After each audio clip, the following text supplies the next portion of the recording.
The following program is rated U for universal audiences and is considered suitable for listeners of all ages. This is a presentation of Dream Realm Enterprises, where dreams are our reality.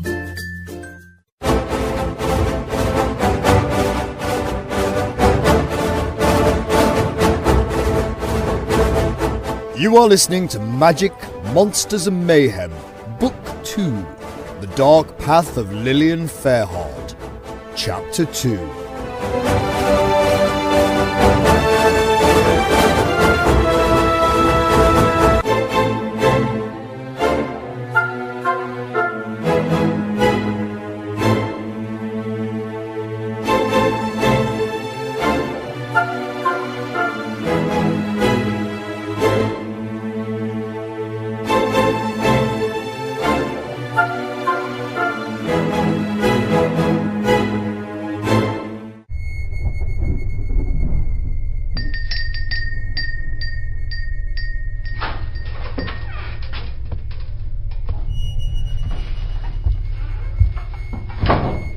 Yes, what is it, Dan?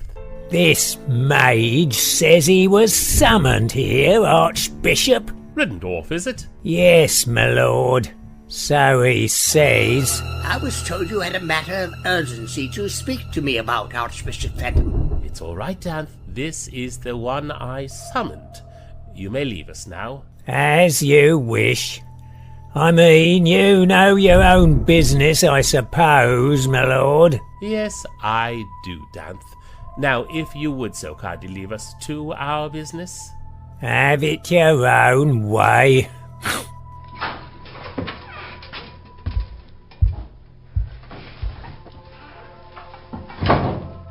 Please try to look over Lord Danth. He's wary of strangers and of general ill temper. Evidently. But he's an excellent dog's party about the place. In fact, I'm not sure what we'd get on without him. Well, whatever you say, although I was beginning to wonder if he'd even let me in at all. But, oh well, I'm here now. Waiting? Patiently? You know, to get to the bottom of all this. Yes, we mustn't keep you waiting, eh? Well, you summoned me here. In terrible weather, I might add. I have no pressing engagement at the moment, but it'd be nice to get down to business, eh? Right, yes, well, it's been a long time, Riddendorf. Have you forgotten from whence you came? Certainly not. I've been busy. Busy, eh? What with, might I ask? Oh, just a quest or two. It's been 25 years since you've set foot in this academy. As long as that? My, how time flies. I am... don't suppose there's a chance of some tea or something to eat, eh, my lord? It's just that it's been rather a long journey getting here. It's a bit chilly out, and what with the rain and all.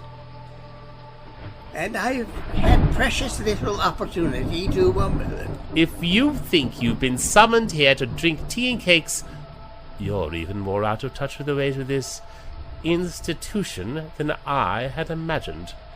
I didn't bring you here for social niceties. Well then, forgive me, but what have you brought me here for? I mean, I didn't ask to come here, nor would I have done so. It's not as if I felt exactly, welcome within these grounds for, many a moon. Oh, you want to be welcomed with open arms, I suppose. Have you forgotten the last time you were within these hallowed halls? Hardly. As I recall, you were third down the list of prospective academics to succeed Archbishop Needler at the time. But I see you've overcome any opposition and gotten the job. Good for you, Fenton. Good for you. Now, I wonder how you managed to jump ahead of the line like that, eh? I don't know what you're implying, but as I recall, you were still wet behind the ears when you left us, and graduated late, and at the bottom of your class. Oh, yes, I remember Waldo Riddendorf, the underachiever. To be honest, I never liked you much. Then why summon me here now? Just to talk over old times? To remind me how little this institution thinks of me? Or did you simply miss having someone fun about the place, eh? Oh, as I recall, I was the life of the party around here. Although I doubt there have been many parties since I left the place, it all looks dreadfully dire nowadays. I'm certain that is your influence. Oh, well, so why did you summon me here, eh? Perhaps you heard what an amazingly talented mage I've become in later years, eh? Is that it? Magic forbidden, no. Your reputation is not a particularly good one, you know, Riddendorf. But all that posturing aside, it has been decided that you should be asked to help us in our greatest hour of need, despite mine being the lone voice of reason that opposed the idea. Oh, how can I be of help to you? I mean, I thought the Council of Mages could handle anything. And with such exalted leaders such as yourself, what can I possibly do to aid the Council in any way? Believe me, if it was solely up to me, you wouldn't be here right now. But the decision was taken out of my hands, essentially. This action was taken up by the majority of Magic Savers, to include you, of all people.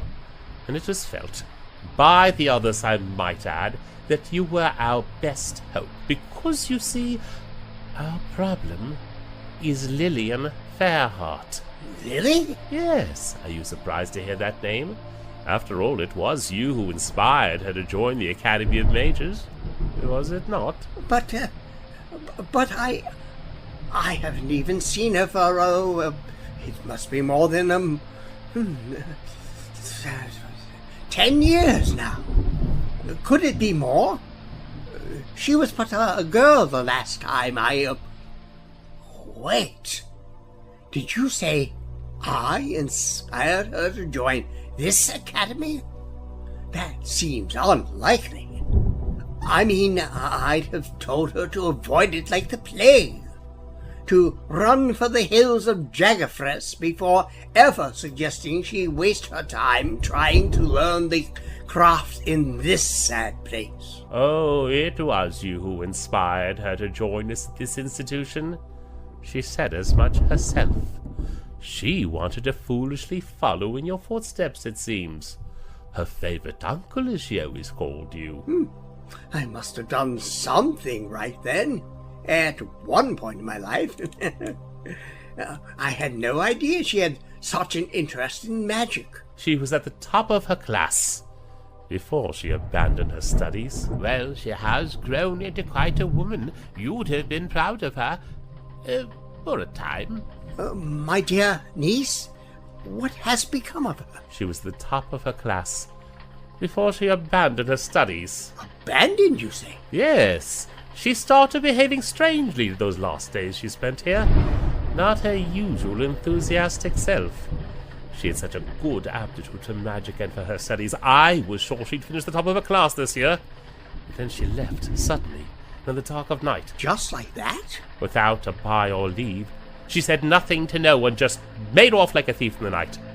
She hasn't been seen since, by any of our ilk.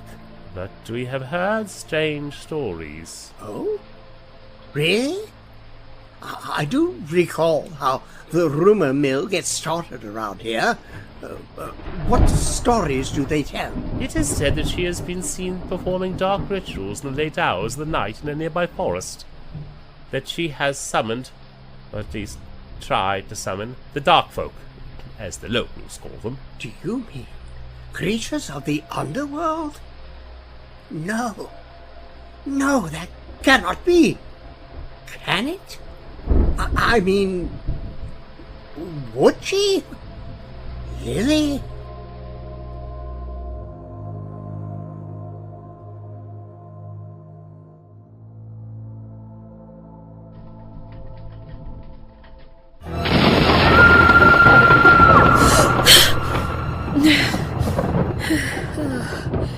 Oh my. It was just a nightmare.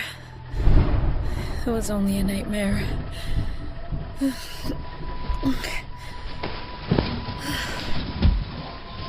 Rain, go away.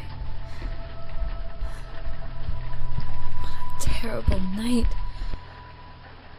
That's why I had such a bad dream. It was just the storm. That's a relief.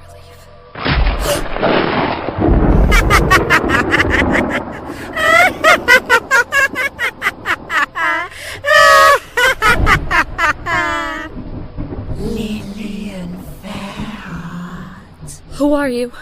How do you know my name? We know all. We know you. We know what you have lost. We know what you seek. How can you know? What are you? We are the only ones who can help. Help me? You don't know anything about me. We know you miss him. We know you want answers. No, you can't know that. You seek the answer to the question. You miss your father. You want to know why he disappeared and how. You know we speak the truth, Lillian Fairheart. You know it to be true. But how? How do you know this? We know all. Oh yeah? Then tell me. Tell me what I want to know. You must call for us. You must ask us. There is a price to be paid for this knowledge. A price? What price? Call upon us, and we shall reveal everything. But I've already tried with no success. But it must be done the correct way, child. I don't understand. I've tried. The only way I know how. Then you must try again. You must do it right. Tell me how to do it right then. Call upon us in the dark of night, naked, alone, with only the stars above your head, and as the rain drips down your body. That is the way, Lillian Fairheart. That is the way.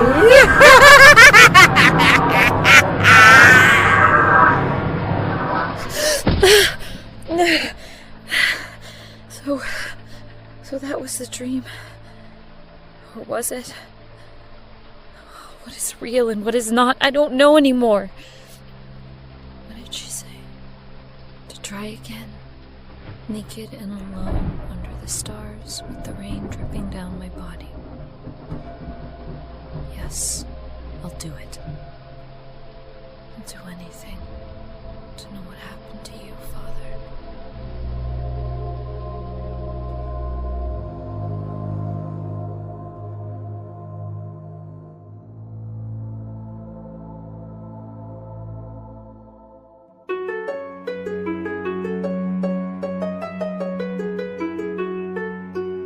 You have been listening to Magic, Monsters and Mayhem, Book 2, Chapter 2, which starred in order of appearance Russell Gold as Archbishop Fenton, Alan Wayman as Danth, Jeff Niles as Waldo Riddendorf, Tanya Milojevic as Lillian Fairheart, and Julia Eve as Ulnara, Witch of the Underworld. The Magic Monsters and Mayhem opening theme tune was composed and performed by Sarah Finn.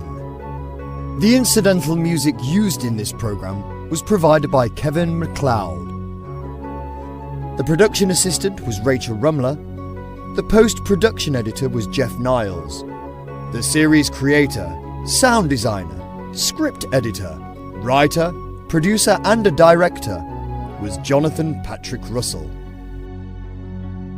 The copyright for Magic, Monsters and Mayhem is held by Dream Realm Enterprises.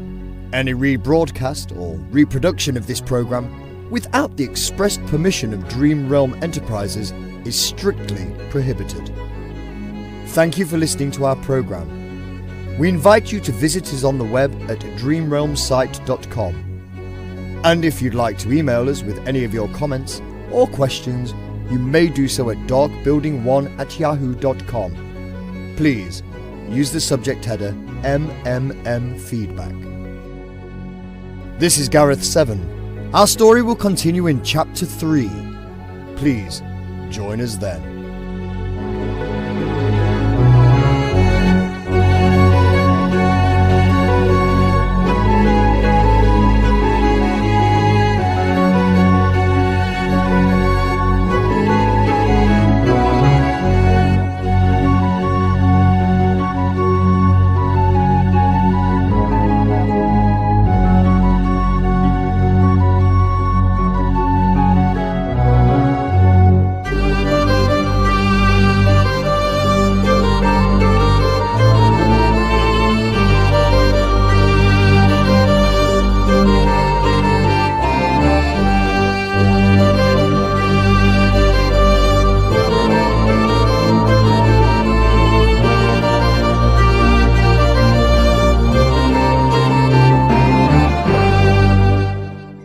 On the next chapter of Magic, Monsters, and Mayhem. Oh nay! Oh nay! Wadrone! Oh nay! Oh nay! Wadrone! I summon the dark folk. I summon the night folk. I, Lilly and Fairheart, summon those who dwell only in shadow. Come forth as I command thee.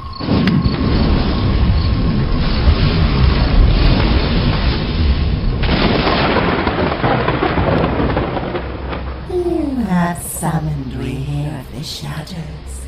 You have summoned we here of the darkness. What do you seek from our realm? I seek knowledge. Dark knowledge? I seek only the truth. The truth of your world. Or others. There are others? I mean, beyond your world and mine. Is this the truth that you seek, as one of your ilk once sought? Wait, what? This program is copyright 2018, all rights reserved, and is brought to you by Dream Realm Enterprises. The journey continues.